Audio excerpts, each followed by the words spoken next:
So today we have got Very feisty. a very feisty baby woodpecker that a cat was attacking.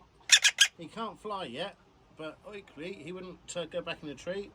So we've got to feed him up. He'll be ready to fly off in a few days, hopefully. Hi, mate. Okay, Woody. There you go.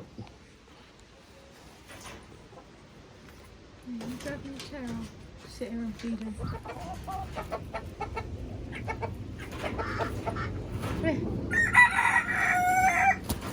Yeah. Nope.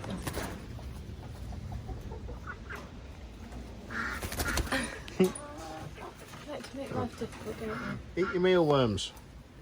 You'll be able to fly out in a few days. Okay, just.